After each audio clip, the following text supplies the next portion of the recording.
जय श्री कृष्ण। राधे राधे। आप सभी भक्तों का दिन शुभ और मंगलमय हो। राधे कृष्ण की असीम कृपा आप सभी भक्तों पर सदा सर्वदा बनी रहे। उनके दिव्य आशीर्वाद से आपका जीवन प्रेम, शांति और भक्ति से भर जाए। आइए भक्ति भाव से आज की कथा का शुभ आरंभ करते हैं। भक्तों, आज दिनांक है 22 अक्टूबर और दिन है बुधवार। आज कार्तिक मास के शुक्ला पक्ष की प्रतिपदा तिथि है। यह तिथि 21 अक्टूबर रात 11:26 से प्रारंभ होकर 22 अक्टूबर की रात 9:12 तक रहेगी। आज के दिन गोवर्धन पूजा मनाई जाती है। भगवान श्री कृष्ण ने इसी दिन गोवर्धन पर्वत को अपनी छोटी अंगुली पर उठाकर गोकुल वासियों को इंद्र के प्रकोप से बचाया था। इसलिए आज के दिन अन्नकूट बनाया जाता है।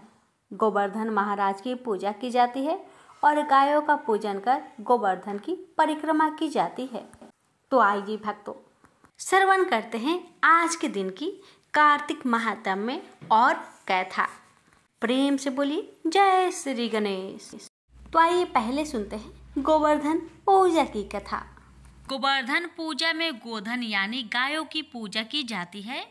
शास्त्रों में बताया गया है कि गाय उसी प्रकार पवित्र होती है जैसे नदिया में गंगा। गायों को देवी लक्ष्मी का स्वरूप भी कहा गया है। देवी लक्ष्मी जिस प्रकार सुख समृद्धि प्रदान करती है, उसी प्रकार गौ माता भी अपने दूध से स्वास्थ्य रूपी धन प्रदान करती है। इनका बछड़ा खेतों में अनाज उगाता है। इस तरह गौ संपूर्ण मानव जाति के लिए पूजनीय और उदारणीय है। गौ के प्रति श्रद्धा प्रकट करने के लिए ही कार्तिक शुक्ला पक्ष प्रतिपदा के दिन गोवर्धन की पूजा की जाती है और इसके प्रतीक के रूप में गाय की पूजा की जाती है। इस दिन गोवर्धन पर्वत की पूजा का भी विधान है। देश विदेश से लोग इस दिन गोवर्धन पर्वत की पूजा के लिए आते हैं। गोवर्धन पूजा के संबंध में एक लोक गाथा प्रचलित है। कथा ये है कि देवराज इंद्र को अभिमान हो गया था। इंद्र का अभिमान चूर करने हेतु भगवान श्री कृष्ण, जो स्वयं लीलाधारी श्री हरि विष्णु के अवतार है, उन्होंने एक लीला रची। प्रभु की इस लीला में यूं हुआ कि एक दिन उन्होंने देखा कि सभी ब्रिजवासी उत्तम पकवान बना रहे हैं और किसी पूजा की तैयारी में जुटे हैं। श्री कृष्ण ने बड़े भोलेपन से मैया यशोदा से प्रश्न किया, मैया, ये आप लोग किन की पूजा की तैयारी कर रहे हैं? कृष्ण की बातें सुनकर मैया बोली, लल्ला, हम देवराज इंद्र की पूजा के लिए अन्नकूट की तैयारी कर रहे हैं। मैया के ऐसा कहने पर श्री कृष्ण बोले, मैया, हम इंद्र की पूजा क्यों करते हैं? मैया ने कहा, वह वर्षा करते हैं जिससे अन्न की पैदावार होती है, उनसे हमारी गायों को चारा मिलता है। भगवान श्री कृष्ण बोले, हमें तो गोवर्धन पर्वत की पूजा करनी चाहिए क्योंकि हमारे गाय वही चरती है। इस दृष्टि से गोवर्धन पर्वत ही पूजनीय है और इंद्र तो कभी दर्शन भी नहीं देते। वो पूजा न करने पर क्रोधित भी होते हैं। अतः ऐसे अहंकारी की पूजा नहीं करनी चाहिए। लीलाधारी की लीला और माया से सभी ने इंद्र के बदले गोवर्धन पर्वत की पूजा की। देवेंद्र ने इसे अपना अपमान समझा और मूसलाधार वर्षा शुरू कर दी। प्रलय के समान वर्षा देखकर सभी ब्रिजवासी भगवान कृष्ण को कोसने लगे कि सब इनका कहना मानने से ही हुआ है। अब मुरलीधर ने मुरली कमर में डाली और अपना कनिष्ठा उंगली पर पूरा गोवर्धन पर्वत उठा लिया और सभी ब्रिजवासियों को उसमें अपने गाय और बछड़े समेत शरण लेने के लिए बुलाया। इंद्र कृष्ण की यह लीला देखकर और क्रोधित हुए। फलतः वर्षा और तेज हो गई। इंद्र का मान मर्दन के लिए तब श्री कृष्ण ने सुदर्शन चक्र से कहा कि आप पर्वत पर रहकर वर्षा की गति को नियंत्रित करें और शेष नाग से कहा आप मेड़ बनाकर पानी को पर्वत की ओर आने से रोके। इंद्र लगातार 7 दिन तक मूसलाधार वर्षा करते रहे। तब उन्हें एहसास हुआ कि उनका मुकाबला करने वाला कोई आम मनुष्य नहीं हो सकता। अतः वे ब्रह्मा जी के पास पहुँचे और सब वृत्तांत कह सुनाया। ब्रह्मा जी ने इंद्र से कहा कि आप जिस कृष्ण की बात कर रहे हैं वह भगवान विष्णु के साक्षात अंश है और पूर्ण पुरुषोत्तम नारायण है। ब्रह्मा जी के मुख से यह सुनकर इंद्र अत्यंत लज्जित हुए और श्री कृष्ण से कहा कि प्रभु, मैं आपको पहचान ना सका, इसलिए अहंकारवश भूल कर बैठा। आप दयालु है और कृपालु भी है, इसलिए मेरी भूल क्षमा करे। इसके पश्चात देवराज इंद्र ने मुरलीधर की पूजा कर उन्हें भोग लगाया। प्रेम से बोलिए जय श्री कृष्ण, राधे राधे। इस पौराणिक घटना के बाद से ही गोवर्धन पूजा की जाने लगी। ब्रिजवासी इस दिन गोवर्धन पर्वत की पूजा करते हैं। गाय बैल को इस दिन स्नान कराकर उन्हें रंग लगाया जाता है व उनके गले में नई रस्सी डाली जाती है। गाय और बैलों को गुड़ और चावल मिलाकर खिलाया जाता है। एक कसाई भगवान शालिग्राम के भक्त था। उसका नाम सधना था। सधना बहुत ही ईमानदार व भोला था। वह हमेशा भगवान का नाम लेता रहता था और उनकी कीर्तन करता रहता था। यहाँ तक कि वो जब मांस काटता या बेचता तब भी भगवान के नाम का गुणगान करता रहता था। ऐसे ही एक दिन कसाई सधना भगवान का नाम लेते हुए अपनी मस्ती में कहीं जा रहा था। तभी अचानक से उसे अपने पैरों में पत्थर का स्पर्श महसूस हुआ। जब उसने नीचे देखा तो वह एक काला पत्थर था। सधना कसाई ने वह पत्थर को यह सोच उठा लिया कि वह उसे अपने दुकान ले जाकर उससे मांस का वजन करेगा। अगले दिन से कसाई उस पत्थर से मांस तोलने लगा। जो भी आता वह उसी पत्थर से मांस तोल कर देता था। यह कोई मामूली पत्थर नहीं था।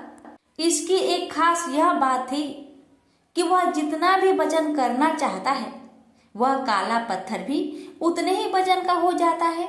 समय के साथ साथ उस काले पत्थर की लोकप्रियता धीरे धीरे पूरे गांव में फैलने लगी। जब भी सधना को मांस तोलना होता है वह पत्थर उतने ही वजन का हो जाता है। अगर सधना को 1 किलो मांस तोलना होता तो वह पत्थर 1 किलो का हो जाता और यदि उसे आधा किलो तोलना होता तो आधा किलो का हो जाता था। इस असाधारण पत्थर को देखने के लिए दूर दूर से लोग आने लगे और सधना के दुकान पर भीड़ बढ़ने लगी। भीड़ बढ़ने की वजह से कसाई सधना की मांस की बिक्री भी बढ़ गई थी। फिर एक दिन धीरे धीरे ये बात एक ज्ञानी ब्राह्मण के पास पहुंची। लेकिन ब्राह्मण ऐसे जगह पर जाना तो नहीं चाहता था जहां पर मांस की बिक्री होती हो। लेकिन उस चमत्कारी और असाधारण पत्थर को देखने की जिज्ञासा ने उसको वहां तक लेकर चली गई। वहां पर पहुंचकर ब्राह्मण दूर से ही सधना कसाई को उस पत्थर से मांस तोलते हुए देख रहा था और उसने देखा कि किस प्रकार से वह पत्थर आवश्यकता के अनुसार अपना वजन परिवर्तन कर लेता था। यह देखकर ब्राह्मण एकदम आश्चर्यचकित हुआ। यह देख ब्राह्मण सधना कसाई के पास गया तो सधना ब्राह्मण को देखकर बहुत आश्चर्यचकित हुआ और साथ ही साथ सधना बहुत प्रसन्न भी हुआ। फिर सधना ने ब्राह्मण का नम्र भाव से स्वागत किया और ब्राह्मण को बैठने के लिए कहा। फिर सधना ने उस ब्राह्मण से उसके दुकान पर आने का कारण पूछा तो ब्राह्मण ने बताया कि वह उस काले पत्थर को देखने आया है। ब्राह्मण ने बताया कि वह कोई मामूली पत्थर नहीं है, वह भगवान शालिग्राम जी हैं। ब्राह्मण क्रोधित होकर कहते हैं कि भगवान शालिग्राम जी को मांस के साथ रखना बहुत बड़ा पाप है। सधना बहुत ही सरल और भोले स्वभाव का इंसान था और यह सुनकर उसको लगा कि वो अनजाने में बहुत बड़ी गलती कर रहा था। सधना ने ब्राह्मण से क्षमा मांगते हुए कहा कि वह तो ब्राह्मण है वह शालिग्राम जी को अपने साथ घर लेकर जाए और उनकी पूजा अर्चना करे। यह कहकर सदना ने उस पत्थर को उस ज्ञानी ब्राह्मण को दे दिया।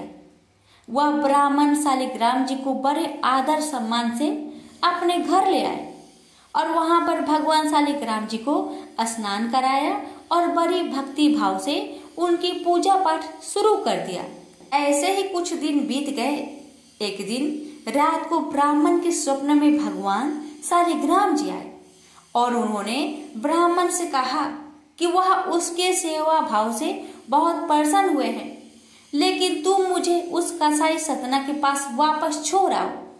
भगवान शालिग्राम कहते हैं कि सदना हमेशा मेरा नाम गुणगान करता रहता है, तो मुझे बहुत अच्छा लगता है और ऐसे भक्त के लिए मैं कहीं भी रहने को तैयार हूँ। आज सदना कसाई की भक्ति भाव से प्रसन्न होकर साक्षात भगवान शालिग्राम ने सदना के संग रहने की इच्छा व्यक्त करी। अगली ही सुबह ब्राह्मण भगवान शालिग्राम जी को अपने साथ लेकर उस कसाई सदना के दुकान पर गया और उन्होंने सदना को पूरी बात बताई और भगवान शालिग्राम जी को सदना को सौंप देता है।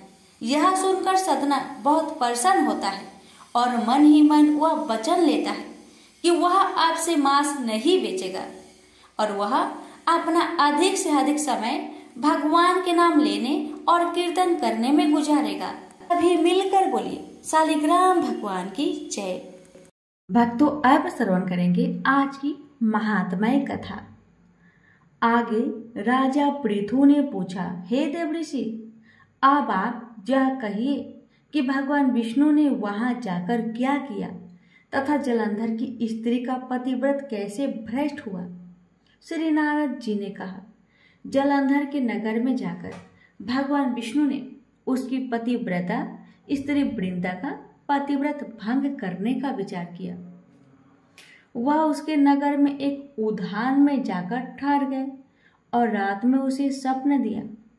वह उनकी माया और अद्भुत कार्य पद्धति थी और उनकी माया द्वारा जलंधर की स्त्री पतिव्रता वृंदा ने रात में यह सपना देखा कि उसका पति नग्न होकर सिर पर तेल लगाए महिष पर चढ़ा है। वह काले रंग के फूलों की माला पहने हुए है तथा उसके चारों ओर हिंसक जीव है। वह सिर मुंडाए हुए अंधकार में दक्षिण दिशा की ओर जा रहा है। उसने अपने नगर को समुद्र में डूबा हुआ देखा और इस प्रकार के बहुत से भयानक सपने देखे। फिर तुरंत ही वह जाग पड़ी और सपने के संबंध में विचार करने लगी। इतने में उसने सूर्य उदय होते हुए देखा तो सूर्य में उसे एक छिद्र दिखाई दिया तथा वह कांतिहीन था। इसे उसने अनिष्ट जाना और भयभीत होकर रोने लगी।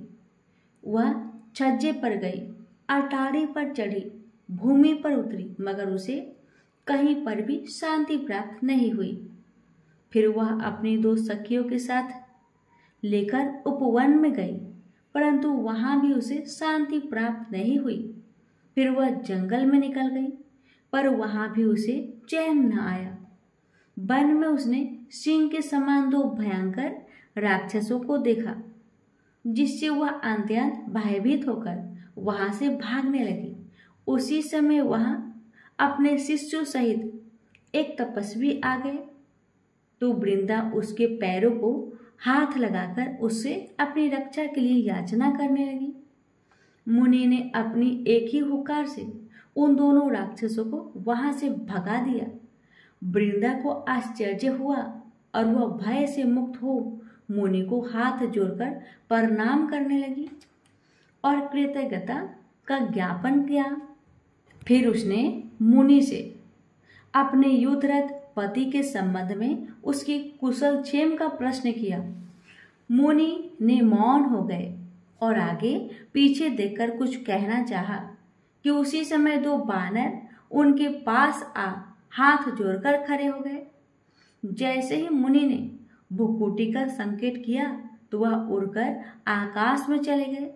फिर वह जलंधर का सिर वह धर लेकर मुनि के पास आ गए तब वृंदा अपने पति को मारा जान मूर्छित होकर धरती पर गिर पड़ी और अनेक प्रकार के वचन कहकर दारुण विलाप करने लगी। तत्पश्चात उसने मुनि जी से कहा, हे कृपानिधे, आप मेरे पति को जीवित कर दीजिए। पतिव्रता परायण दैत्य पत्नी ऐसा कहकर दुखी श्वासों को छोड़ते हुए मुनि के चरणों में गिर पड़ी। तब मुनीश्वर ने कहा, यह शिवजी द्वारा युद्ध में मारा गया है, अतः यह जीवित नहीं हो सकता, क्योंकि जिसे भगवान शंकर मार देते हैं वह कभी जीवित नहीं हो सकता। परंतु शरणागत की रक्षा सनातन धर्म है, अतः कृपा करके मैं इसे जिला देता हूँ। श्री नारद जी कहते हैं कि वह मुनि साक्षात विष्णु भगवान थे, जिन्होंने यह सब माया फैलाई थी।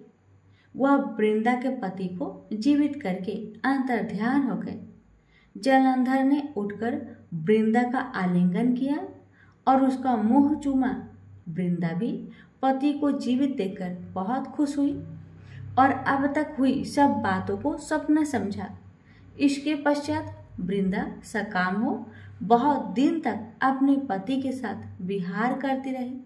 एक दिन उसने संभोग काल के अंत में भगवान विष्णु को पहचान लिया। तब वह उन्हें प्रताड़ित करती हुई बोली, हे पर स्त्री से गमन करने वाले विष्णु, तुम्हारे शील को धिक्कार है। मैंने जान लिया है कि वह मायावी तपस्वी तुम ही थे।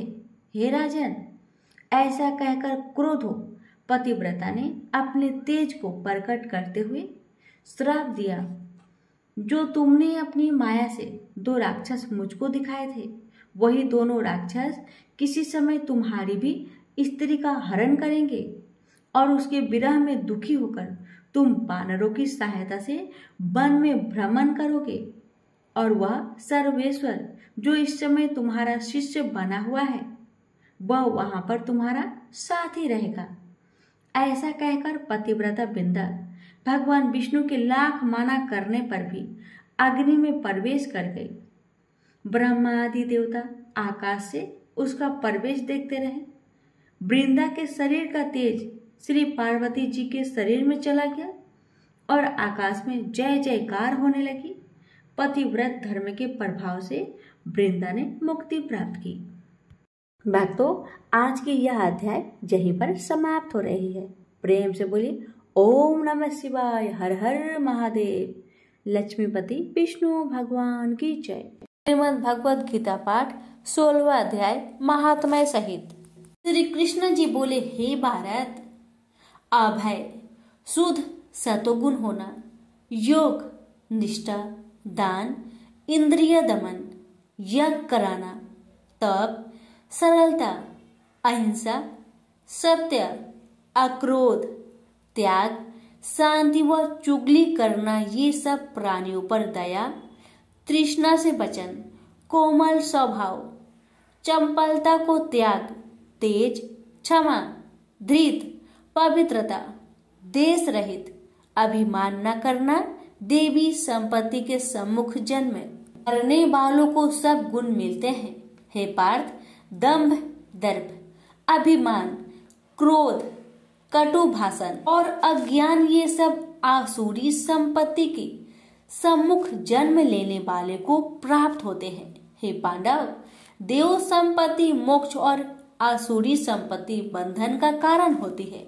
तुम शोक न करो, क्योंकि तुम देवी संपत्ति की भोग को जन्मे हो। हे पार्थ, इस लोक में देव और असुर, ये 2 प्रकार के प्राणी उत्पन्न किए गए हैं।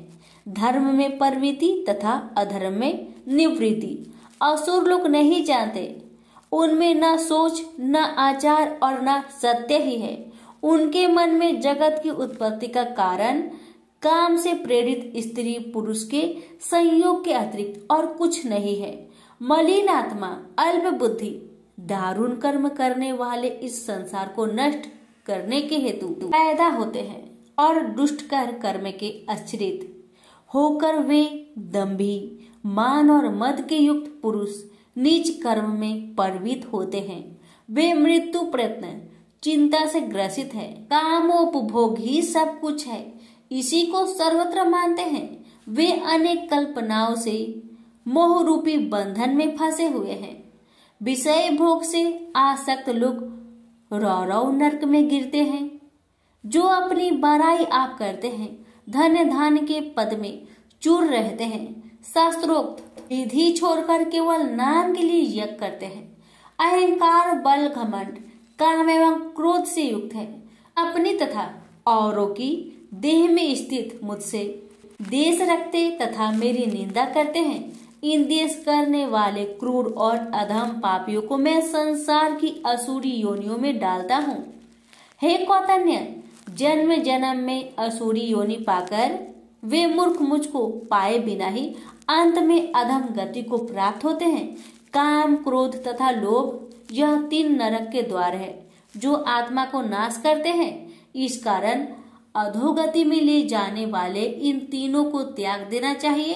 हे अर्जुन, इन तीनों नरक के द्वार से मुक्त पुरुष अपने कल्याण के लिए आचरण करता है, जिससे उसे परम गति मोक्ष की प्राप्ति होती है। प्रेम से बोलिए श्री कृष्ण भगवान की जय। आप सुनिए 16वें अध्याय का महात्म्य। नारायण जी बोले, हे लक्ष्मी, एक सोरठ देश था। इसके राजा का नाम खरकाबहु था। वह बड़ा धर्मात्मा था। उसके हाथियों में एक हाथी बड़ा मस्त था। उसकी धूम मची रहे, महावतों के पास न आने दे। जो महावत उस पर चढ़े उसी को मार डाले। हाथी के पांव में जंजीर बंधी रहे, जिसके भेद से राजा ने और देशों से महावत बुलवाकर कहा, कोई ऐसा हो तो इस हाथी को पकड़े, मैं उसको बहुत धन दूंगा। हे लक्ष्मी, उस हाथी को किसी ने नहीं पकड़ा। एक दिन हाथी नगर में चला। सामने एक साधु आ रहे थे। लोगों ने उस साधु से कहा, हे संत जी, यह आपको मार डालेगा। संत ने कहा, तुम देखो श्री नारायण जी की कैसी शक्ति है। हाथी की क्या सामर्थ्य है जो मुझे मारे? यह मेरे पास भी नहीं आ सकता। साधु ने नेत्र पसार कर देखा तो हाथी ने सूर से साधु की चरण वंदना की और चुप खड़ा रहा। तब साधु ने कहा, हे गजेंद्र, मैं तुझे जानता हूँ। तू पिछले जन्म में तू पापी था। मैं तेरा उद्धार करूंगा, तू चिंता मत कर। लोगों ने यह देखकर राजा को खबर की तो राजा भी वहां आया। देखा तो हाथी साधु के आगे खड़ा है। साधु ने कहा, अरे गजेंद्र, तू आगे आ। हाथी ने आगे का चरण वंदना की। तब उस गीता पाठी साधु ने कमंडल से जल लेकर मुख से कहा, गीता जी के 16वें अध्याय का फल इस हाथी को दिया। इतना कहे जल छिड़कने से हाथी ने देह छोड़कर देही पाई और विमान पर चढ़कर बैकुंठ को गया। राजा ने संत को दंडवत प्रणाम किया और कहा, हे संत जी, आपने कौन सा मंत्र कहा जिससे इस अम्य दुखदायक को सदगति प्राप्त हुई? संत ने कहा, मैंने इसे गीता जी के 16वें अध्याय का फल दिया, जिसका मैं नित्य पाठ करता हूँ। यह सुन राजा ने भी पाठ सीखा और अपने पुत्र को राज्य देकर आप वन में जाकर तप करने लगा तथा 16वें अध्याय का पाठ नित्य करने लगा। समय पश्चात राजा मुक्ति को प्राप्त हुआ। प्रेम से बोलिए श्री लक्ष्मी नारायण की जय। महाराज दशरथ, राम राम, मेरे प्यारे राम राम, हे राम कहते कहते उनके प्राण पेखरू उड़ गए। अब आगे की कथा सुनिए। राजमहल में कोहराम मच गया। नगर भर में राजा की मृत्यु का समाचार फैल गया और नगर शोक में डूब गया। चारों ओर हाहाकार मचा था। रानियां छातियां पीट पीट कर विलाप कर रही थी। एक मंथरा की कुबुद्धि ने कैसा अनर्थ कर दिया। केकई की हठ ने आज सूर्य कुल के शिरोमणि महाराज दशरथ के प्राण ले लिए। वे कलंकित हो गई, परंतु बुद्धि भ्रम के कारण उन्हें अभी इसका भान नहीं था। सारी प्रजा आज उन पर थूक रही थी और वे अस्तंभित सी बैठी थी। कुल गुरु वशिष्ठ यह समाचार सुनकर आ गए। होनी को कोई नहीं टाल सकता था। जो होना है वह होकर रहता है। मुनिवर भी शोकाकुल थे। 1-2 दिवस में ही अयोध्या का श्रीहीन हो जाना देव की प्रबलता का परिचायक था। मुनि जीवन मरण का सत्य जानते थे, अतः इन्हें स्वीकार करते हैं। वे अनेक प्रकार से इतिहास कहकर सबको सत्वाना देने लगे और तेल का कराह मंगाकर राजा के पार्थिव शरीर को उसमें रख दिया गया। फिर दूतों को कैकेयी के पास भेजकर भरत को यह समाचार न देने किंतु शीघ्र आने का संदेश भेजवाया। अंतपुर में रुदन था। वशिष्ठ जी सबको समझा रहे थे कि मृत्यु जीवन का अंतिम और शाश्वत सत्य है। इस धराधाम पर जो जन्मा है उसे मरना ही होगा। इधर भारत को कुल दिनों से विकलता हो रही थी। जाने क्यों कुछ भी अच्छा नहीं लग रहा था। वे अपना नाना के घर भाई शत्रुघ्न सहित कुछ दिनों के लिए आए। पहले तो खूब मन लगा था, परंतु अब वातावरण ही भारी लगता था। रात को ऐसे ऐसे सपने आ रहे थे कि भय लगने लगता। परंतु उस दिन जब दूत आ पहुंचे तो कुछ शांति सी हुई, क्योंकि उन्होंने अयोध्या में सबके कुशल होने की बात कही और साथ ही कहा कि गुरुदेव ने अति शीघ्र बुलाया है। भरत के लिए गुरु की आज्ञा टालना संभव नहीं। वे तत्काल अपने मामा आदि से विदा लेकर शत्रुघ्न सहित तीव्र वेग वाले अश्व पर सवार होकर अयोध्या की ओर चल पड़े। मार्ग में एक दो जगह विश्राम करते दूतों से राम लक्ष्मण और अन्य सभी के विषय में बड़े अनुराग से पूछा तो दूतों ने रटा रटाया संक्षिप्त उत्तर दिया, सब कुशल है। अयोध्या की सीमा में प्रवेश करते ही अब शगुन दिखाई देने लगा। कौवे जगह जगह बैठे काव काव कर रहे थे। गीदड़ और बिलाव निर्भर होकर विचर रहे थे। श्वान ऊपर मुख करके रो रहे थे। भरत का दिल बैठा गया और विषाद उत्पन्न हो गया। दूतों का व्यवहार अकारण नहीं था। कहीं न कहीं कुछ ऐसा हो गया था जिसने अयोध्या को श्रीहीन कर दिया था। अब आगे बढ़ने में उन्हें भय लग रहा था। अश्व राजपथ पर आ गया तो नगरवासी प्रणाम तो कर रहे थे, परंतु उसमें वह आदर नहीं जो पूर्व में होता था। हाय विधाता, ऐसा क्या हो गया उनकी अनुपस्थिति में? लोग उनकी ओर दोबारा ताकते भी नहीं। ऐसा अमंगल मुखी कैसे हो गया भरत? हृदय बैठा जाता था। किसी से कुछ पूछने का साहस नहीं हो रहा था। वे पैदल ही राजमहल की ओर चल पड़े। चारों ओर भयावह सन्नाटा था। महल के द्वार पर आरती की थाल लिए माता कैकेयी दिखाई दी तो तनिक सत्वाना मिली। कैसे प्रसन्नचित थी कठोर कैकेयी। अभी महल में पति का पार्थिव शरीर अपनी गति को प्रतीक्षारत था और वे पुत्र का स्वागत करने आ गई थी। कुबुद्धि ऐसी ही होती है जो लज्जा शील और विवेक का हरण कर लेती है। कुबुद्धि आते ही संसार में अपने अतिरिक्त सब गलत लगते हैं। अपने निर्णय सही प्रतीत होते हैं। कैकेयी भी आज कुबुद्धि की महादशा के प्रभाव में थी। पुत्र को देखते ही कमल दल की भांति खिल उठी और भरत की आरती उतारकर उसकी बलैया लेने लगी। भरत को सब कुछ विचित्र लग रहा था, परंतु कोई कुछ बता नहीं रहा था। अब माता कैकेयी से ही पूछना उचित होगा। अतः ऐसा विचार कर वह वहां से सीधे उनके साथ महल में आ गए और अपने माँ से कहने लगे, माते, नगर में यह कैसा शोक सा व्यक्त है? चहु और उदासी है। पिताजी कहाँ हैं? माताएं कहाँ हैं? मेरे प्रभु श्री राम और माता जानकी व भैया लक्ष्मण कहाँ हैं? यहाँ सब मेरी ओर ऐसे क्यों देख रहे थे जैसे मैंने कोई अपराध किया हो? कैकेयी अपनी करनी पर इतनी प्रसन्न थी कि उन्हें तनिक भी अपराध बोध नहीं हो रहा था। वे तो ऐसी अस्वस्थ थी मानो उसके कुचक्र को सुनकर भरत प्रसन्नता से नृत्य करने लगेंगे और स्वयं को धन्य मानेंगे कि उन्होंने ऐसी तीक्ष्ण बुद्धि वाली माता के गर्भ से जन्म लिया। कैकेयी प्रेम पूर्वक भरत को बताने लगी, पुत्र, मैंने मंथरा की सहायता से तेरा भविष्य उज्जवल कर दिया। अब तू अयोध्या का राजा बनेगा। मैंने तेरे मार्ग के कांटों को साफ कर दिया, राम को वनवास दिला दिया और लक्ष्मण स्वतः उसके साथ चला गया। बस थोड़ा सा अहित और दुख यह हुआ कि महाराज का भीषण पुत्र प्रेम उनकी मृत्यु का कारण बन गया। भरत अस्तबद्ध रह गए।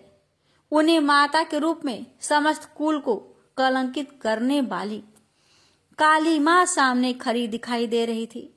ऐसे ही सपने में तो मामा के घर दिखाई देते थे, तब उनका कोई अर्थ समझ में न आता था, किंतु आज समझ में आ रहा था कि कैकेयी अपने कौतुक की प्रशंसा में कही जा रही थी कि मैंने यह किया, मैंने वह किया। भारत का धैर्य टूट गया। वे कानों पर हाथ रखकर ज्वालामुखी की भांति फट पड़े। कुल कलंकिनी माता भारत का तीक्ष्ण व कठोर स्वर सुनकर कैकेयी सहम गई। भारत का यह क्रोध भारतीय सनातन परंपरा में अपनी माता पर किया गया सबसे ज्वलंत क्रोध है। न ऐसा क्रोध किसी पुत्र ने किया और न कोई कर सकेगा। कैकेयी भारत की क्रोधित भाव भंगिमा देखकर सिर पैर तक कांप गई। उन्होंने ऐसा क्या कर दिया जो एक माता अपने पुत्र के लिए नहीं करती? भरत के शब्दों में अब विष भर गया। राम विरोधी कोख भरत को अमान्य है। वे पूर्वतः क्रोधित स्वर में बोले, अरे कुमति, जब तूने हृदय में यह कुविचार ठाना तभी तेरे हृदय के टुकड़े टुकड़े क्यों नहीं हो गए? भारत का अविवेक शब्दों में उभरा। तूने वरदान मांगते समय क्यों नहीं विचारा कि भरत इसे स्वीकार करेगा या नहीं? पिताश्री ने तेरा विश्वास कैसे कर लिया? तूने वह क्या किया कि समाज तेरे कलंक को सदैव स्मरण करेगा? तुझे वे राम बैरी हो गए जो क्षण क्षण तेरी स्तुति करते थे, और वह कुबरी मंथरा कहाँ है जिसने तुझे ऐसा परामर्श दिया? कैकेयी सिर से पांव तक कांप गई, क्योंकि देवी सरस्वती ने अपनी माया समेट ली थी। अब कैकेयी सब समझ रही थी। यह क्या हो गया? अब विचार करती है तो कांप उठती है। शत्रुघ्न निर्मल हो गए थे। वे मंथरा को घसीट कर ले आए, जो अब रानी की भांति माया से बाहर थी। वह समझ नहीं पा रही थी कि उसने अपराध क्या कर दिया। शत्रुघ्न का व्यवहार उसे भय दे रहा था और भारत के समक्ष आकर तो वह ऐसे कांप रही थी जैसे हिमालय की बर्फीली चोटी पर खड़ी हो। भारत ने मंथरा को देखते ही आवेश में भरकर उसके कुबर पर ऐसी लात मारी, उसकी करने का फल उसे मिल गया। उसकी ठुड्डी से रक्त बहने लगा, सामने के दांत टूट गए। वह समझ नहीं पा रही थी कि उसने क्या गलत कर दिया। यदि कैकेयी बीच में न आ गई होती तो आज दोनों भाई उसके प्राण ही ले लेते। भारत अंतपुर से निकलकर कोप भवन में वहां पहुंचे जहां उनके पिता का पार्थिव शरीर रखा था। वहां का दृश्य अत्यंत दारुण था। माता कौशल्या और सुमित्रा का मुख देखते ही भारत मूर्छित होकर गिर पड़े। उन्हें अपने शरीर की शुद्ध बुद्ध न रही। कौशल्या ने दौड़कर उन्हें संभाला। वे जानती थी कि यह वह अपराधी है जिसने कोई अपराध नहीं किया। भारत को कौशल्या ने गोद में ले लिया और ऐसे दुलारने लगी जैसे वही राम हो। शत्रुघ्न रो रहे थे। सुमित्रा ने उठकर उन्हें भी अंक पास में भर लिया। भारत का आवेश अब रोके नहीं रुकता। कौशल्या उन्हें संभाल रही थी, परंतु हृदय में जो शूल धंसा था वह पीड़ित कर रहा था। भारत निर्मल थे, निरपराध थे, परंतु जो हुआ था उसमें अपनी अप्रत्यक्ष भूमिका से स्वयं को दोषी मान रहे थे। भारत की निश्चलता भी आज दोषी है। अपनी माता की कुबुद्धि के कारण आज वे लज्जित थे। वे कौशल्या के हृदय से लगे अपनी माता कैकेयी को कोस रहे थे, जो आज अयोध्या की सुख को ग्रहण लगा चुकी थी।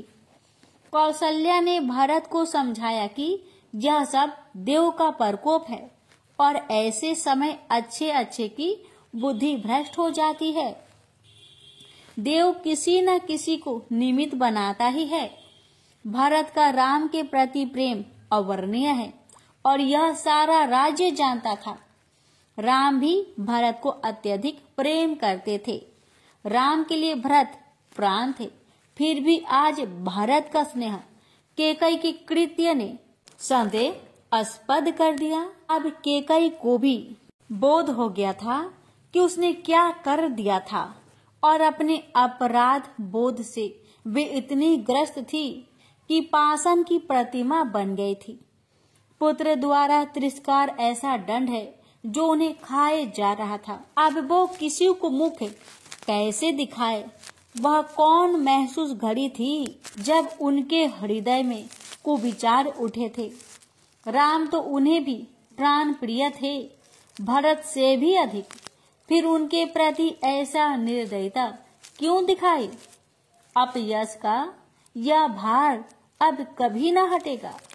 कलंक का यह टीका कभी न मिटेगा। युगों तक यह कलंक उनके नाम पर रहेगा। गुरु वशिष्ठ और वामदेव महाराज आ गए। उन्होंने समयानुकूल उपदेश करके भरत के दग्ध हृदय को शांति प्रदान की। भरत उनके चरणों में पड़े रोते रहे। वशिष्ठ जी ने उन्हें उठाकर हृदय से लगाया और नीति सम्मत बातें कहकर जीवन के ससावत सत्य से परिचित कराया। उन्होंने कर्मों की गति के विषय में बताया कि प्राणी अपने कर्मों के अनुसार फल प्राप्त करता है। राजा की मृत्यु कष्ट में हुई है, परंतु इसका भी अवश्य कोई कारण होगा। विधाता किसे सुख भरा जीवन और सुख भरी मृत्यु दे, कोई नहीं जानता। वशिष्ठ जी ने राजा के दाह संस्कार की तैयारी करने को कहा और वेद सम्मत विधि से उनका अंतिम संस्कार कराया। भरत ने मुख अग्नि देकर अपने पिता को विदाई दी। नगर भर के लोग आज रो रहे थे। दाह संस्कार आदि सबसे निवृत्त होकर भरत जब शुद्ध हो गए तो वशिष्ठ जी ने सभी मंत्रियों, सभासदों और नगर सेठ को बुलवा भेजा। महारानी कौशल्या व सुमित्रा भी बुलाई गई। कैकेयी को भी बुलवाया गया, परंतु वे नहीं आई। आज वे नितांत अकेली अपने आप पर रो रही थी। कैकेयी अपने महल में अकेली बैठी थी।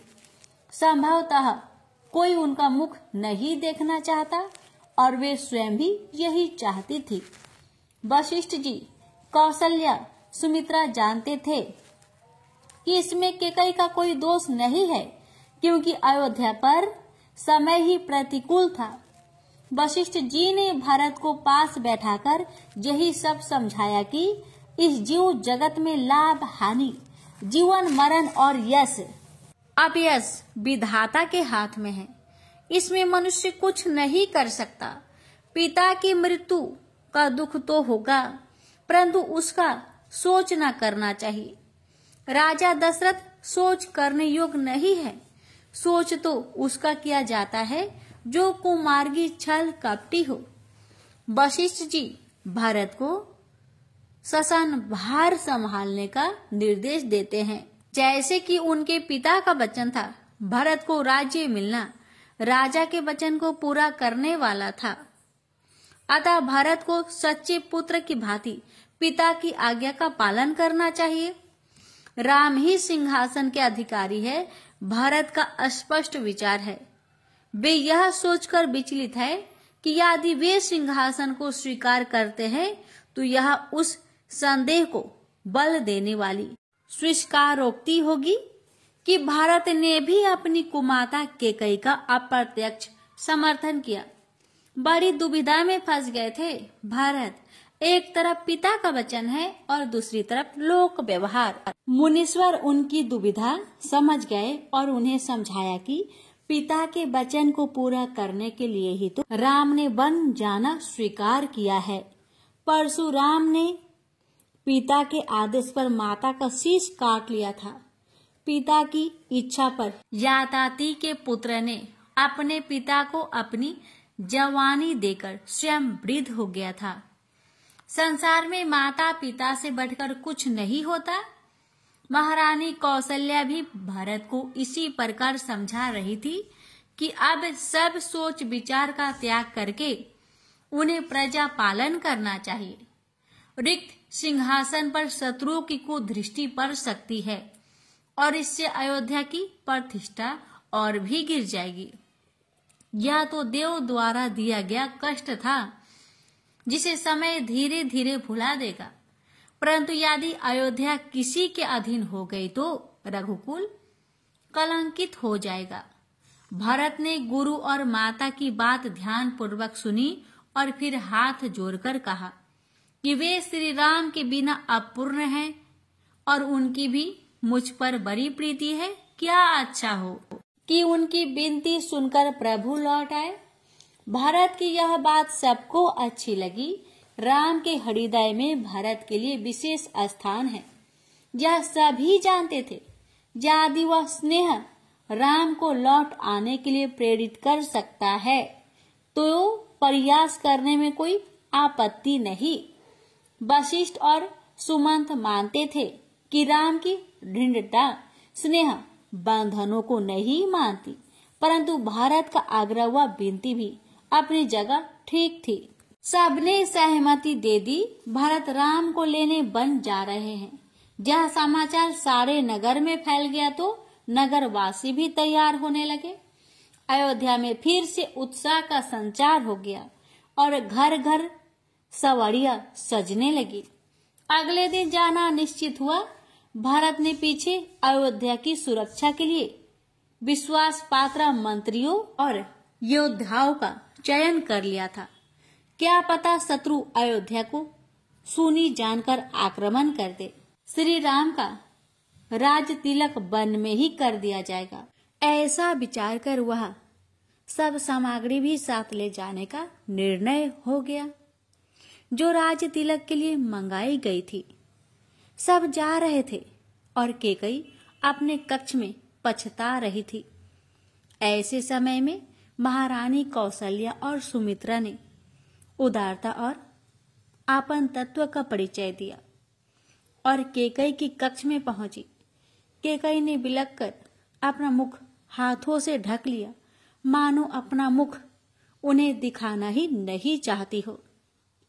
कौशल्या ने स्नेह से उनके सिर पर हाथ रखा तो केकई के धैर्य का बांध टूट गया।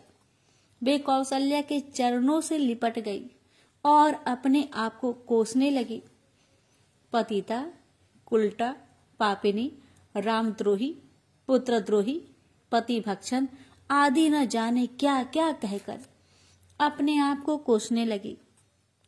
जब उनकी भड़ास निकल गई तो कौशल्या ने उन्हें हृदय से लगा लिया और समझाने लगी कि जो हुआ वह अयोध्या के दुर्भाग्य से हुआ है और देव ने उसे निमित्त पात्र बनाया है, अतः वे स्वयं को दोषी न माने। कौशल्या और सुमित्रा की महानता सराहनीय है। वे केकई को सदैव अपनी छोटी बहन मानती आई थी और आज भी उसी के अनुरूप व्यवहार करते हुए उनके दोष को भुला दिया। अब केकई निर्मल हो गई थी और राम से क्षमा मांगने को व्याकुल थी, अतः वे भी बन जाने को तैयार थी। अयोध्या पिछले दिनों के कष्ट को भूलकर नए आनंद की दिशा में बढ़ रही थी। अनेक सावरियां सजकर राजपथ में खड़ी थी। रात भर लोग इसी विषय में चर्चा करते थे कि राम आ जाएंगे तो अयोध्या फिर से खिल उठेगी।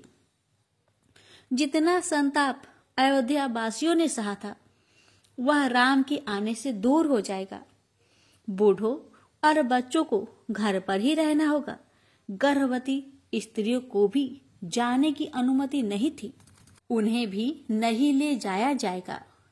इसी अनुसार शासनादेश का पालन हो रहा था। प्रातः होने पर सब अपनी अपनी सवारियों में जा बैठे। तीनों माताएं भी पालकियों में जा बैठी।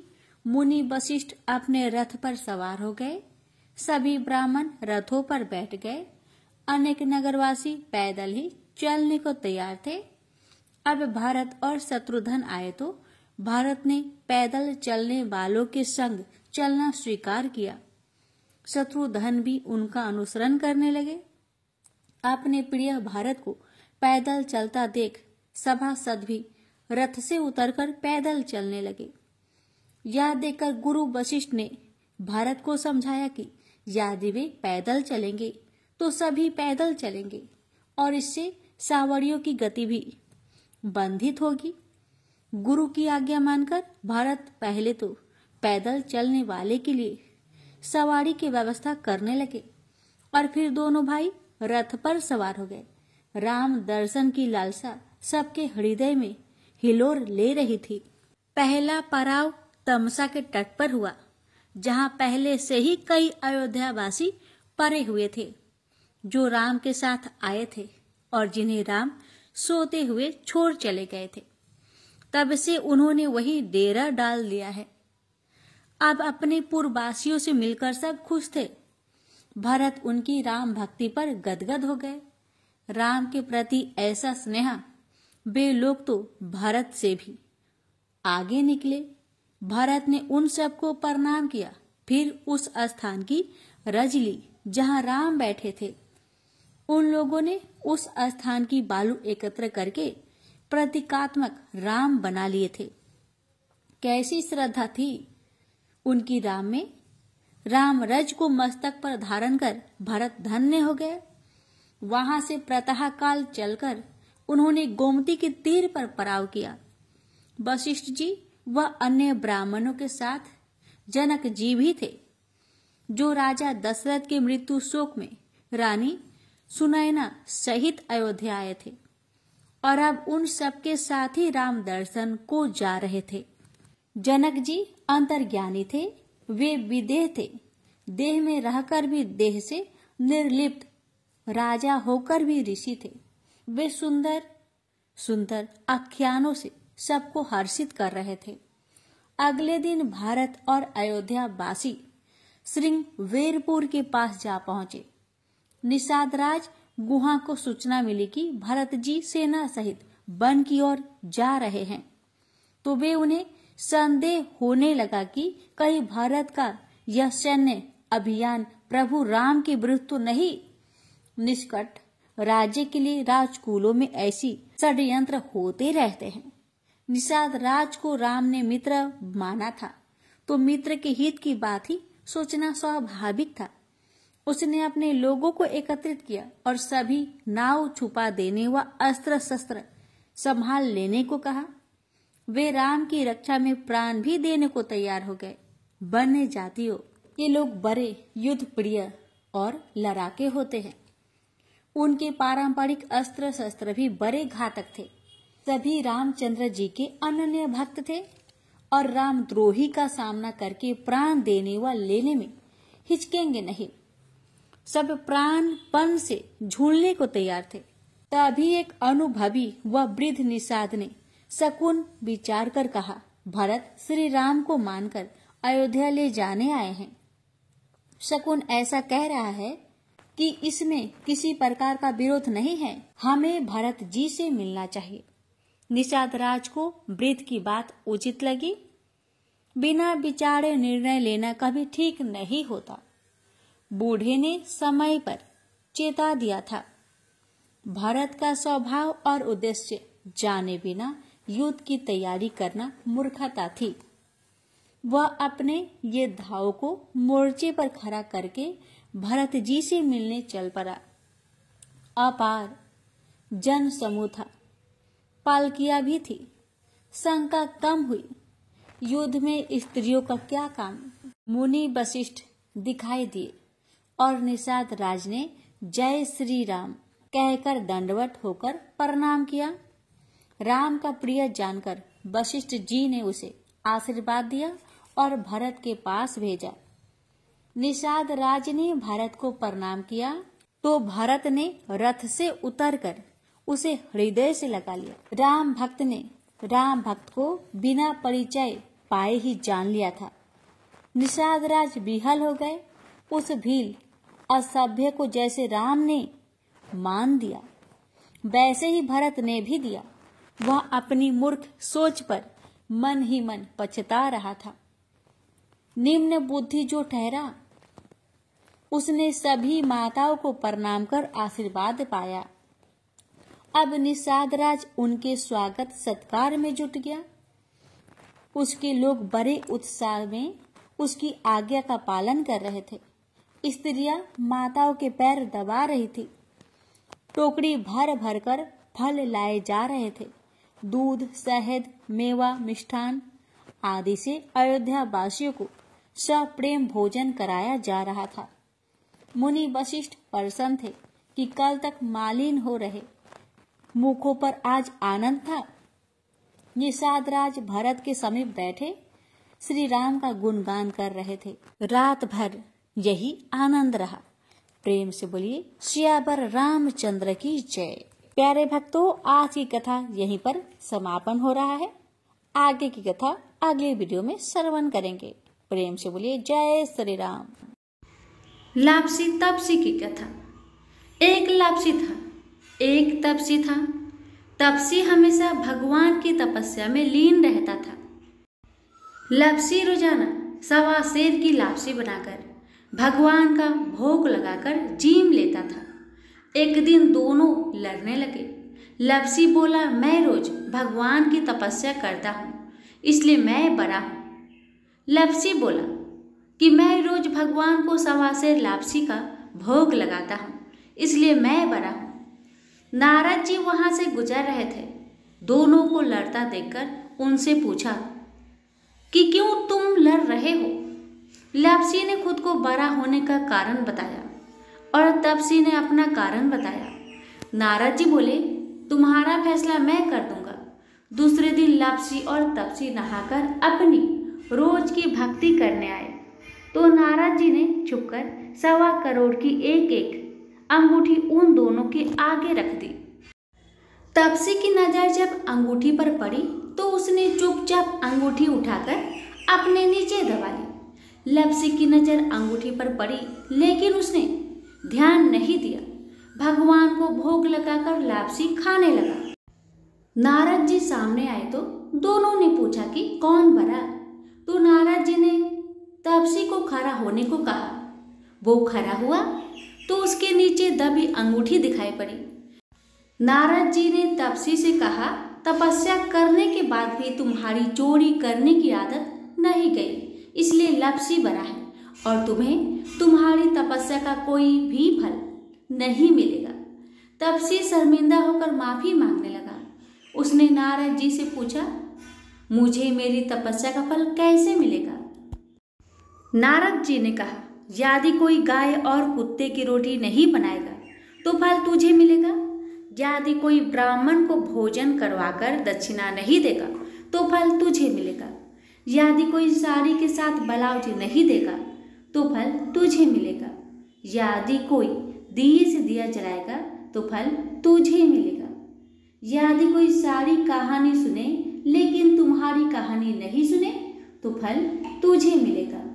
उसी दिन से हर व्रत कथा कहानी के साथ लापसी तपसी की कहानी भी सुनी और कही जाती है।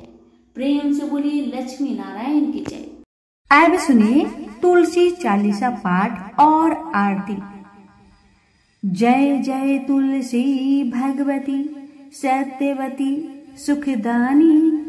नमो नमो हरि प्रियसी श्री वृंदा गुण खानी। श्री हरि शीश विराजिनी देहु अमर बर अम्बे। जनहित है वृंदावनी अब न करहु विलंबे। नमो नमो तुलसी महारानी महिमा अमित न जाए बखानी। दियो विष्णु तुमको सन्माना जग में छायो सुयस महाना। विष्णु प्रिया जय जयति भवानी, ती हो लोक की हो सुखी खानी। भगवत पूजा करे जो कोई, बिना तुम्हारे सफल न होई। जिन घर ताओ नहीं होई निवासा, उस घर करे ही विष्णु नहीं वासा। करे सदा जो ताओ नित्य सुमिरन, तेहि के काज होए सभी पूरन। कार्तिक मास महात्म तुम्हारा, ताको जानत सभी संसारा। तव पूजन जो करे कुवारी, पावे सुंदर बर सुके मारी। कर जो पूजा नित्य प्रति नारी, सुख संपत्ति से होए सुखारी। वृद्धा नारी करे जो पूजन, मिले भक्ति होवे पुलकित मन। श्रद्धा से पूजे जो कोई, भाव निधि से तर जावे सोई। कथा भागवत यज्ञ करावे, तुम बिन नहीं सफलता पावे। छायो तबे प्रताप जगे भारी, ध्यावत तुम्हें ही सकल चिति धारी। तुम ही मात्र यंत्रन तंत्रन में, सकल काज सिद्धि होवे क्षण में। सकल काज सिद्धि होवे क्षण में, औषधि रूप आप हो माता। सब जग में तो यश विख्याता, देव ऋषि मुनि और तपेधारी। करत सदा तो जय जयकारी, वेद पुराणन तो यश गाया। महिमा अगम पार न पाया। नमो नमो जय जय सुखी कारिणी, नमो नमो जय जय दुखी निवारिणी। नमो नमो सुख संपत्ति देनी, नमो नमो अघ काटन छेनी। नमो नमो भगतन दुख हरनी, नमो नमो दुष्टन मद छेनी। नमो नमो भव पार उतारनी, नमो नमो परलोक सुधारनी।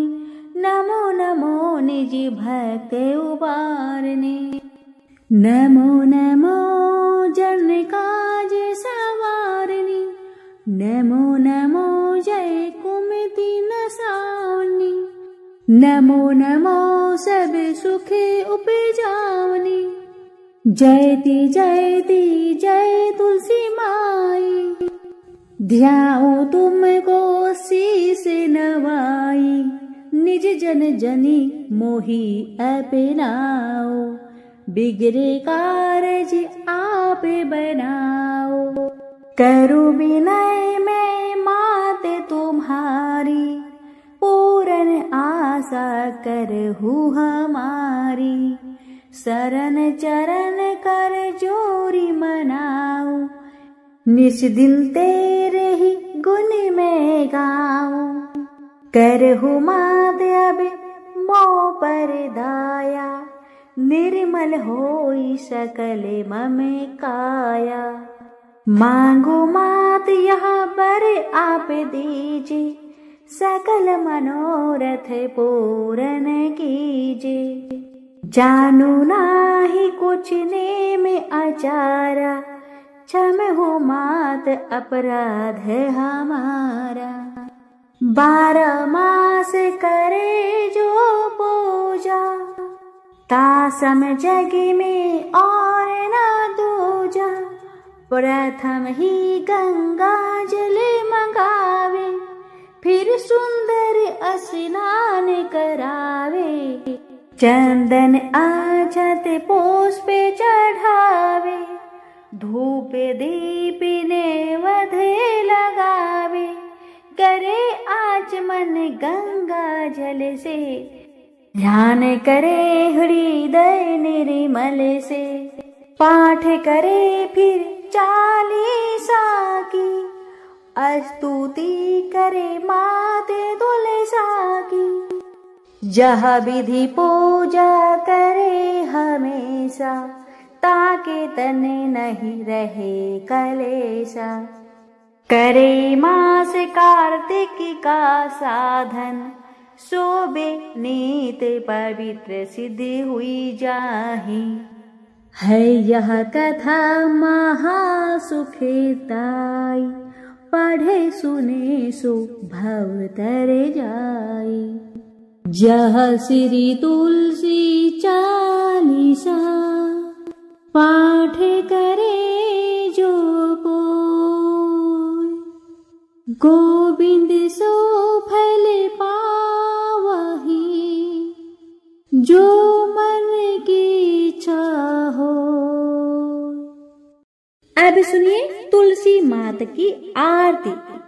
जय जय तुलसी माता, सब जगह की सुखदाता, सब योगों के ऊपर, सब रोगों के ऊपर, रज से रक्षा कर भवत्राता। ओम जय तुलसी माता। बटु पुत्री है श्यामा, सुरवल्ली है ग्रामा, मैया सुरवल्ली है ग्रामा।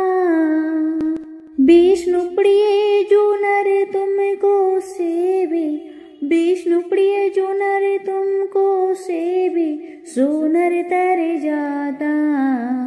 मैया जय तुलसी माता।